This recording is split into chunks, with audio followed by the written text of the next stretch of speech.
Hola a todos, mi nombre es Camila Hernández y soy directora asistente en el Centro para América Latina Adrian Arsht del Atlantic Council. Nuestra conversación de hoy hace parte de nuestra campaña internacional del Día de la Mujer, Mujeres at the Table, que busca generar conciencia y promover el diálogo constructivo sobre el liderazgo y los derechos de las mujeres. Hoy me acompaña María Victoria Llorente, que es la directora ejecutiva de la Fundación Ideas para la Paz, un centro de pensamiento en Colombia que busca construir una paz duradera y estable en el país. María Victoria también hace parte de nuestro grupo de expertos de Colombia y Estados Unidos, que es liderado por dos senadores, los senadores Roy Blunt y Ben Cardin de Estados Unidos. María Victoria, como colombiana, es un honor tenerte aquí hoy para celebrar el Mes de la Mujer. Bienvenida. Camila, muchísimas gracias por esta invitación y el honor es mío de poder participar en este podcast del Atlantic Council y sobre Gracias. todo en este tema. Sí, muy, muy importante y nos alegra estar haciendo esta campaña y que puedas hacer parte de ella. María Victoria, me gustaría empezar hablando un poco de la Fundación Ideas para la Paz, de la FIP, y sobre todo el tema empresarial. Yo sé que la Fundación, la FIP, la fundaron empresarios colombianos y que tienen un área de trabajo que se llama Empresas, Paz y Derechos Humanos. Cuéntanos cómo las empresas pueden contribuir a la paz y al empoderamiento de las mujeres y qué acciones específicamente ahorita con todo el tema de la pandemia empresas han tomado para contribuir a la paz y a la superación de las brechas de género. Bueno, tú sabes que pues, en Colombia, donde uno de los principales desafíos para la paz tiene que ver con el cierre de brechas entre zonas rurales y ciudades, entre campo y ciudades. Y uno de los mayores aportes que nosotros creemos que pueden hacer las empresas desde la perspectiva, desde esta perspectiva, es establecer políticas incluyentes de empleo y retención de trabajadoras, pero entendiendo las condiciones particulares que han sufrido las mujeres de origen rural o que provienen de estos contextos rurales a causa del conflicto. Esto implica, pues, por un lado, que favorezcan la igualdad de oportunidades para hombres y mujeres, para lo cual es necesario transformar prejuicios sobre los roles que se consideran exclusivamente de los hombres y en algunos casos hay que fortalecer y trabajar en el fortalecimiento de las capacidades de las mujeres.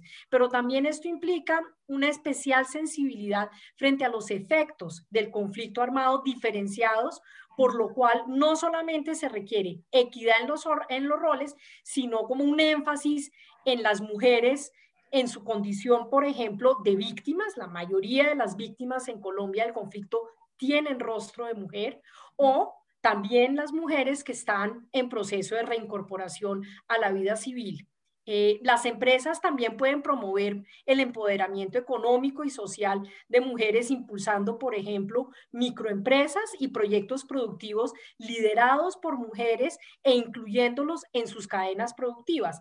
Y yo diría que en los últimos años, sobre todo en el contexto del proceso de paz con las FARC y de la firma del acuerdo de paz con las FARC, se abrieron un montón de oportunidades en estas zonas más afectadas por el conflicto que coinciden en muchos casos con zonas, digamos, amazónicas, de parques naturales, en fin, donde hay una cantidad de oportunidades, donde surgen productos autóctonos, donde se puede aprovechar la biodiversidad, el ecoturismo, y donde se pueden incluir mujeres.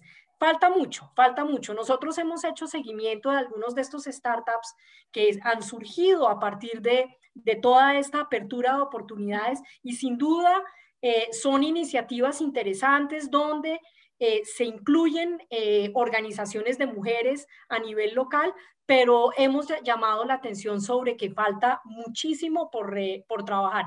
Y frente al tema de la pandemia, nosotros, digamos, hicimos un monitoreo sobre las respuestas del sector empresarial a la pandemia y encontramos muy diversas prácticas, no, digamos, no necesariamente asociadas, donde pudiéramos asociar como respuesta para la paz y para la pandemia, sino más una serie de estrategias importantes. Yo quisiera destacar dos dos que nos parecieron bien interesantes.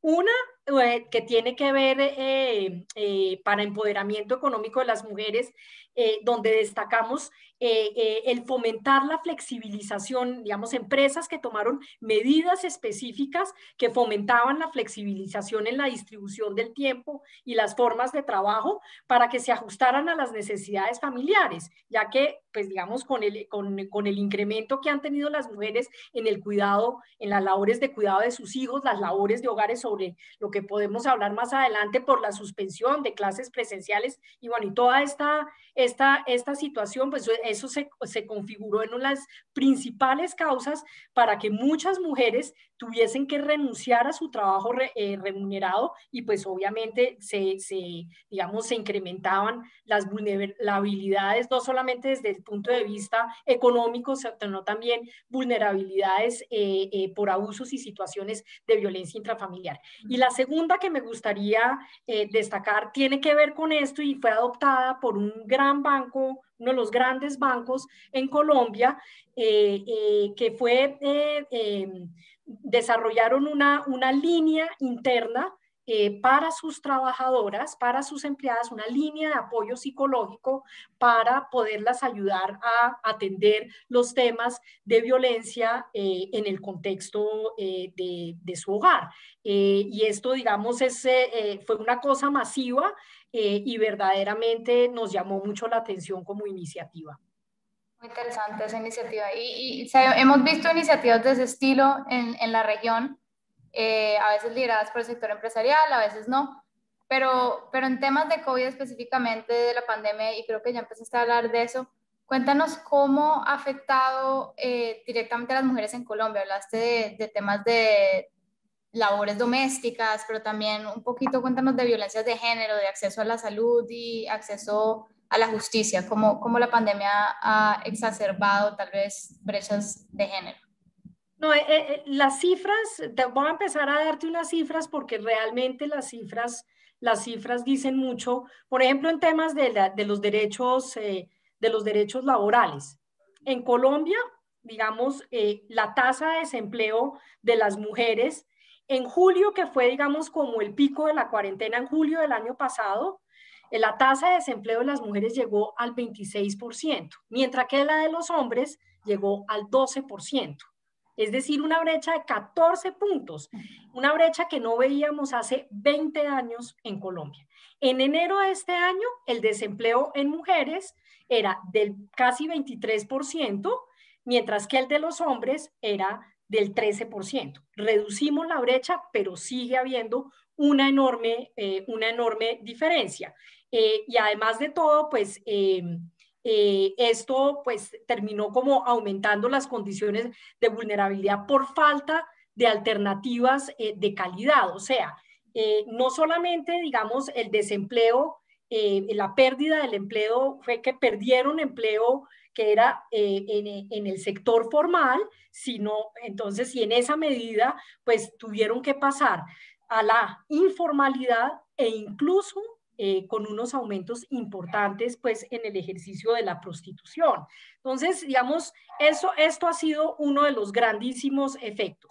Pero miremos un poco las violencias basadas en género, que también muestran unos datos pues bien impactantes. Desde marzo del año pasado, en Colombia, cuando se inició el aislamiento obligatorio, la línea de orientación a mujeres víctimas de la violencia tuvo un aumento impresionante en el número de llamadas que atendía, y alcanzó su pico en abril, que fue, digamos, cuando arranca ya el cerramiento total, donde se duplicó prácticamente los casos que se habían recibido en el año anterior.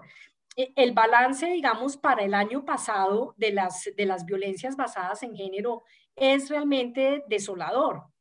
Cada 19 minutos, al menos una persona fue víctima de violencia sexual en Colombia, y de esas, el 85% eran mujeres. Cada 6 minutos, al menos una persona fue víctima de violencia intrafamiliar en Colombia, y de esas, el 80% fueron mujeres. Cada 2 días se registró una víctima de feminicidio el año pasado. Y a esto, pues se suma la dificultad del acceso a la justicia. La paradoja es que mientras aumentaron todas estas afectaciones, se desplomó en un 114%, se desplomaron los registros de denuncia ante medicina legal. Entonces, pues digamos, esto tiene unas consecuencias, por supuesto, tremendas frente a las posibilidades de las mujeres de acceder a, que ya eran precarias de todas maneras, ¿no? Pero frente a la dificultad de acceder al derecho de la justicia. Y digamos, quisiera como volver como sobre el tema laboral, porque también ahí hay una, digamos, una afectación diferencial, no solamente en términos de desempleo, sino, digamos, digamos, el tipo de, para las mujeres, digamos, es más difícil conservar y a su vez encontrar empleo, en parte porque adicional a las actividades económicas tienen una distribución inequitativa y desproporcional de las labores del hogar. Estamos hablando de las labores del hogar no remuneradas. Entonces, antes de la pandemia, las mujeres ocupaban en Colombia 7 horas de su día en ese tipo de labores no remuneradas. Los hombres solamente 3. Durante la pandemia, esto se aumentó a 10 horas para las mujeres, mientras que los hombres apenas se les aumentó a 5 horas. Esto, por supuesto, tiene afectaciones físicas y de salud mental para las mujeres. Ahora, hoy en día, más de la mitad de las mujeres que trabajan y son cabeza, y muchas de ellas son cabeza de hogar, están en 3 de los sectores económicos que fueron más afectados por la crisis sanitaria en Colombia: comercio minorista, hoteles, restaurantes y servicio doméstico. Hoteles y restaurantes y servicio doméstico.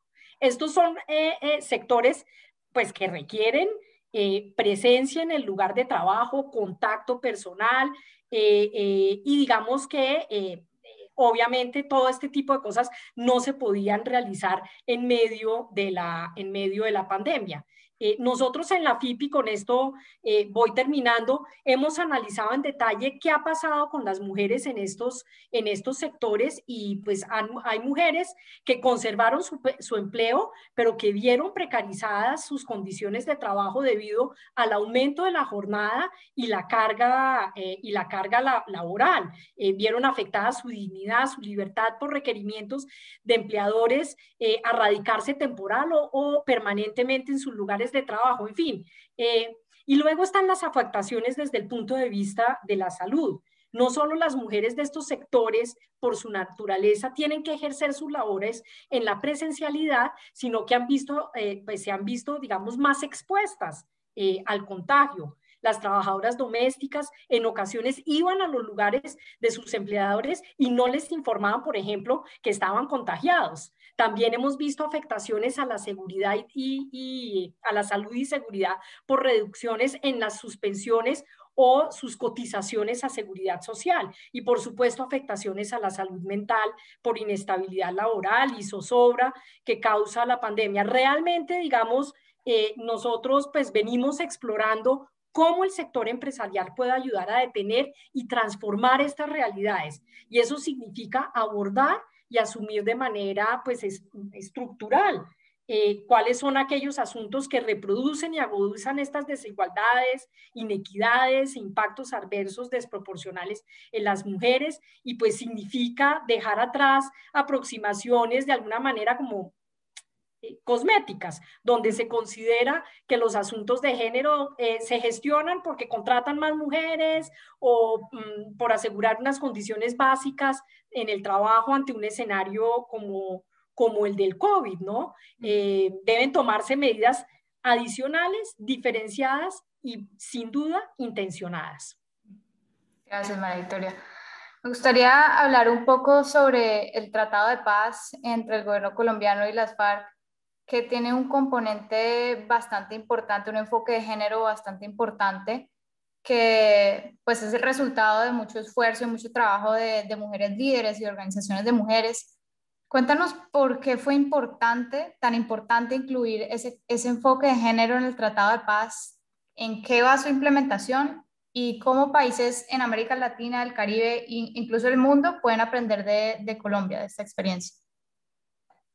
Pues mira, en realidad, digamos, o sea, este es el primer acuerdo en el mundo, acuerdo de paz en el mundo, que, pues como muchas de las novedades de este acuerdo a nivel internacional, que incluye de manera transversal el enfoque de género.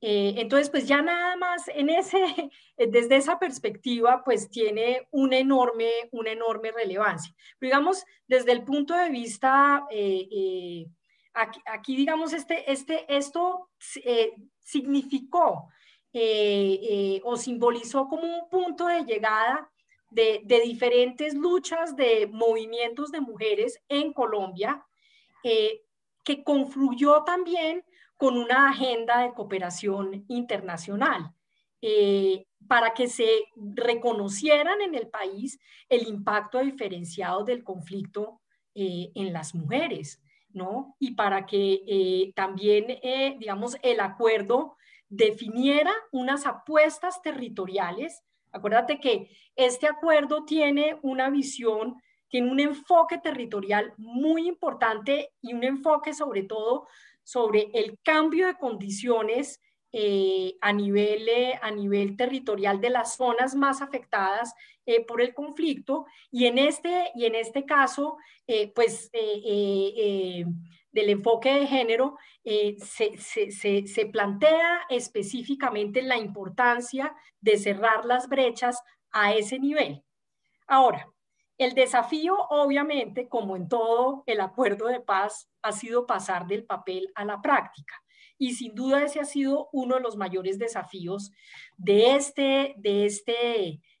enfoque de género. Ha dificultado y se ha dificultado, digamos, la aplicación, digamos, el desarrollo adecuado. Yo diría que resaltaría como dos factores. En primer lugar, eh, que cuando hablamos de enfoque de género es necesario plantear desde el inicio acciones concretas en los distintos componentes del acuerdo, en la reforma rural integral, en participación política, en la solución al problema de las drogas. Y esto no quedó explícito así en el acuerdo. Y por otro lado, nosotros en la FIP hemos venido insistiendo en que es necesario leer territorialmente los desafíos de género en las zonas más afectadas por el conflicto. Esto es muy diferenciado. Y entonces hay zonas en donde sí se ha avanzado, como por ejemplo el departamento de Antioquia, donde se han desarrollado incluso con instituciones con capacidades para impulsar los temas de género, pero hay otras zonas que están tremendamente rezagadas. Entonces, ese es el caso, por ejemplo, de la zona esta del Catatumbo, que es esta zona que queda en la frontera con Venezuela, en el norte, en la frontera con Venezuela, y que es como reconocido hoy en día como uno de los grandes enclaves cocaleros del país. Hay que decir que este gobierno, sobre todo en el último año, ha hecho importantes esfuerzos digamos, para cerrar como para impulsar esta agenda de género, sobre todo desde el impulso que se le ha dado desde la Consejería de la Mujer y la Equidad y la Vicepresidencia de la República. En el punto sobre todo de la reforma rural integral, hay unos avances importantes en materia de formalización y titulación de tierras para mujeres, pero los desafíos, pues siguen habiendo muchos desafíos en el tema de participación política y en el tema, en el punto de drogas, sobre todo en materia de los programas de sustitución de cultivos. Y María Victoria, también, pues como sabes, como estudian ustedes en la FIB, el conflicto ha cambiado y se ha reconfigurado desde que se firmó el Tratado de Paz, el acuerdo. cómo esta reconfiguración ha afectado a las mujeres en distintos territorios y qué herramientas han visto ustedes que las mujeres están desarrollando para lidiar y afrontar estas dificultades. Em, bueno, sí, esta es una pregunta muy importante, Camila.